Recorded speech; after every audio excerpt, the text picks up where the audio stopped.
Hello, ladies and gentlemen. It is I, your Gamer Ed, and today I thought we'd discuss maybe this may be a new series. This is going to be our Game of Thrones Season 6 discussion. I am a huge fan. I'm gonna launch this. So this is just a little gameplay while I talk about Game of Thrones Season 6. This is going to be spoilery. So if you haven't seen it, this is about episode 1. It aired in the UK last night. So yeah, go watch it. But yeah, this is going to be really spoilery. Anyway, so yeah, I thought we'd just do a little discussion talk about it. I love Game of Thrones. It's one of my favourite TV programs ever. Yeah.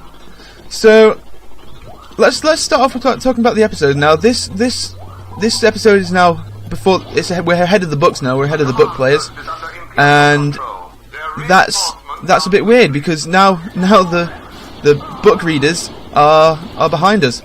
I haven't read the books. I haven't read the books at all.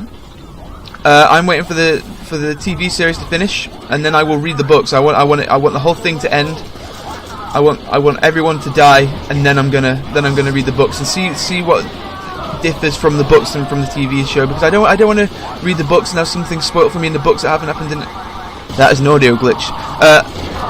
I don't want to see things in the books that don't happen in the TV series, and then they happen in TV series, and then it's spoiled for me. So I'm gonna watch TV series first, then read the books. But yeah, this episode was really good. It was a really strong start. I really enjoyed it. So obviously, if you haven't seen season 5, there is a big death at the end, and that is Jon Snow.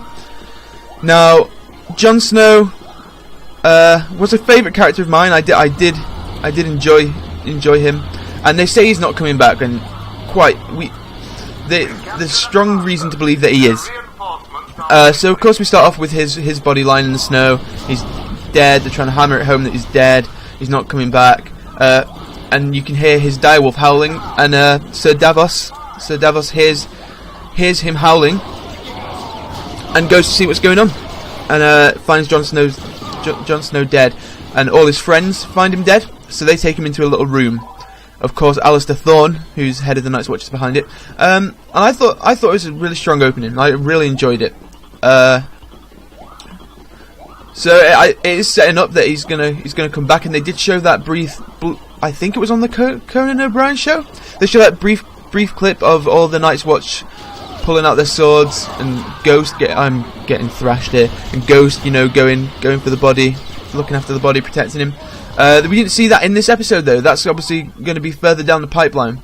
What else happened? Yep. Then we cut to, who did we cut to? I don't know. I will talk about Sansa for a minute. Okay, so Sansa, obviously she's escaped the Winterfell and the Boltons with Reek/Theon, whatever you want to call him. They're not in Winterfell anymore. They're running through the woods, and the hounds are being chased. And this is really interesting because before we see them, I just remember what it cuts to. It cuts to Ramsay Bolton. Now we see him kind of vulnerable in this scene, which I really liked. He's kind of upset. He's kind of because they killed that girl that he kind of loved, kind of didn't love. And then we see him back to his normal self. He said, the Maester says, "Do you want me to burn the body, bury the body?" And he's like, "Just feed it to the dog. She's good meat. It's a waste of meat," which is kind of classic Ramsay Bolton. He's not a Snow anymore. He's a Bolton. And Roose Bolton isn't happy with him. He isn't happy with him one bit because he knows Ramsay's been playing his games with Sansa and Reek, and now they've lost both of them. They've escaped, and they're nowhere to be seen. So now he's threatening. Well, my wife is pregnant.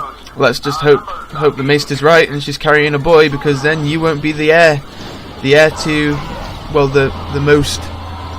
What's the word? The heir. I know he's the heir, but what's the word for I don't know. But he won't be the next heir. He won't be the most legitimate heir. So yeah, that happened, and then Sansa and Theon are running, and they run through this frozen river, and they've got hypothermia, and they're dying, and then they hear the hounds, and this is the Boltons chasing them. So they hide under a tree, and Theon says, I'm gonna distract them. You head north, go to your brother Jon. He's the Lord Commander of the Night's Watch. Little do they know that Jon is supposedly dead. And the Hound's finder, and they get her, and it looks like they're gonna kill him. Well, it doesn't look like they're gonna kill him. It looks like they're just gonna torture them and bring him back. And they go to bring her back, and as they're about to bring her back, Brienne of Tarth, we see Brienne and Podrick, and little old Podrick holds his own in this. He has a little sword fight. He has a little sword fight with somebody, which shows his character development, I think, really well, because, like, if you remember Podrick in, like, I think it was season 3, he was just kind of a kid, just like a kid, and he was Tyrion's squire, and yeah, and now he's like some badass on a horse, killing Boltons, and Brienne comes along and kills a load of Boltons, and it's so good. It's so good. Yeah, and then so obviously Brienne and Sansa and Pod and Theon are now a team, you know. So they're like a little team traveling around Westeros now. What else did we see? Who else did we see? We didn't see any Sam. We didn't see any Samwell Tarly, or his wildling friend. I can't remember her name. Gilly. We didn't see Sam or Gilly.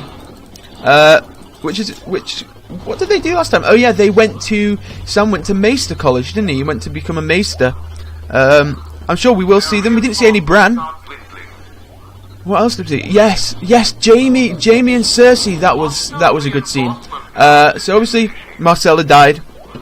If you don't know who Marcella is, Marcella was the daughter, the inbred daughter of Jaime and Cersei Lannister. The poor girl was poisoned. And yeah, she died on the boat on the way back from Dorne. So Cersei gets told that there's a ship from Dorne entering the harbour, and she goes running down. She's dead happy. She thinks her daughter's back, and I genuinely felt sorry for Cersei. Like, I honestly, season 5 was a low point for her, and now it's just getting even worse. You can tell that she's defeated. She's upset. And another one of her children have died. She's only got Tommen left now, because of Joffrey and Marcella. And yeah, she's crushed. And Jaime has like this really bone-chilling line where it's like everything they've taken from us, we're going to take back and more. So obviously they're getting ready to get revenge.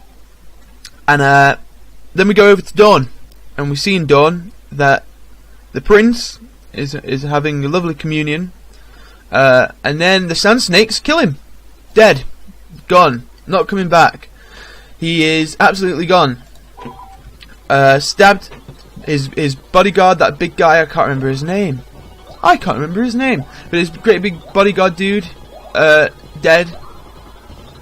And his son, the prince, who is going to be married to Marcella, dies. The Sand Snakes kill him. So now they're kind of, I wouldn't say, oh, that's another audio glitch. I wouldn't say, yeah, but well, they're in Power of Dawn now. They're the rulers of Dawn. There's no two ways about it. So yeah, that was interesting in Dawn. That kicked off in Dawn. We cut back to the Night's Watch, where Alistair Thorne is kind of trying to rally the troops in a way, saying because he admits to killing Jon Snow to all the brothers of the Night's Watch, and they're like, "Yo, that's not cool." And then he justifies himself why he did it, and kind of warps their minds into why he killed Jon Snow, and why it's good for the Night's Watch, and why he is now the Lord Commander. He kind of gets the whole Night's Watch on the side, apart from like a few that really were loyal to Jon, and they're all held out in this room. So then they point the crossbows at them all and say, "Yo, come out. We'll let you live if you come out by nightfall. If not, we're coming in. You're gonna die because you're all traitors." Kind of flips the tables a bit. These audio glitches kind of flips the tables a bit. Yeah. Oh, do we want to play as Boba Fett? Yes, we do. Where was I? I've been thrown off by Boba Fett. Yeah, so kind of tables are flipped now. All the Night's Watch are against a few instead of a few against the Night's Watch. So Davos, I think Davos is obviously trying to say like Davos is thinking about it, but he's not, because we've seen the Conan O'Brien clip.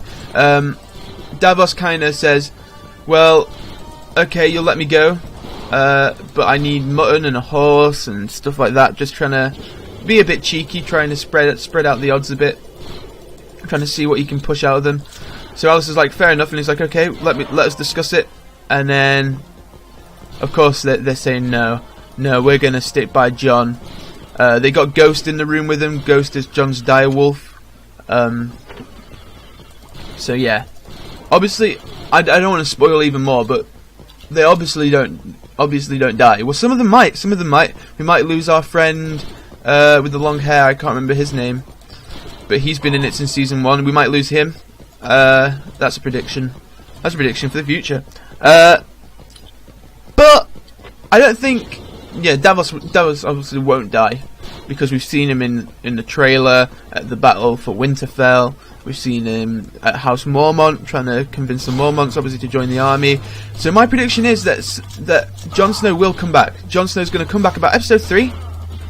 Sansa's going to be there when he comes back. They're going to rally an army. They're going to rally the army of the North. They're going to go because obviously Davos will want revenge, and so will Melisandre, for the Boltons sacking off the whole of the armies of the Baratheons, Stannis' army. So they obviously want revenge. Sansa obviously wants revenge for her family's betrayal of the Boltons. Jon Snow will probably, because when they say it comes back, when they get revived, they come back as a different person, is what is stated. So Jon Snow might come back thinking he's a Stark. You know, he might come back saying, right, forget me being a Snow now. Forget my heritage. I am a Stark through and through. I've got to stand by my family, because he's died technically, so he doesn't have to stay at the Night's Watch. He can go now, because that's what the oath says. This is my prediction anyway. And then obviously they fight for the armies of the North, and take down the Boltons and take back Winterfell. That is my prediction. And then, I'm already going into next season. I'm not going to go into next season just yet. I'll wait until we get to further into this season. But yeah, that's my prediction. What else did we see? Melisandre. Now, Melisandre. This is a bit of a juicy gossip. She, you know, if you look at Melisandre, look at her basic costume. She's always wearing red, isn't she? She's always.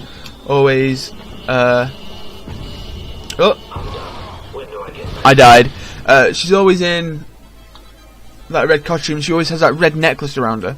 And of course we get boobies in the first episode. Melisandre strips off naked, and you're like, oh yes, Melisandre. Oh, you're just like Melisandre. She always gets naked. And of course she gets naked, and then she takes off that red necklace thing. This is the finishing of the episode. This is how it finishes off. She takes off the necklace and becomes like this old, sort of haggard, Gollum-looking woman, like a really old woman. And she doesn't look like the beautiful Melisandre anymore. And then she kind of just goes to bed, and she's looking at herself in the mirror, and it's like, I have no idea what that was about. Like, no idea at all. None whatsoever. I honestly don't know. Oh, and then let's go to Meereen. And if we remember at the end of season 5, Dany flew off on a dragon. The dragon's like, oh, I'm tired. I'm not helping anymore. And then obviously Dany gets captured by Dothraki, and that's the last we see of them anyway. So we go to Meereen, and we see Tyrion and Varys, and they're walking the city streets and saying, look, if we're going to solve this issue, we need to solve it by talking to the people, understanding what the people want, understanding what the people need.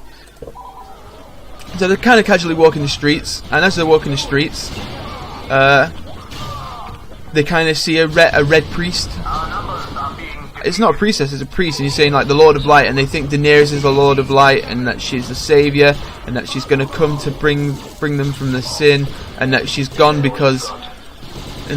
so they're going to have to bring up the light themselves and stuff. And then they walk down to the harbour and hear bells and people running away from the harbour, and I think it was the Harpy. It was implied that the Harpy did it, because they're being watched. If they're being watched by somebody, just for a brief shot, they show them being watched by someone else's point of view, and they hear the bells ringing, people running away, and the ships in the dock are all on fire.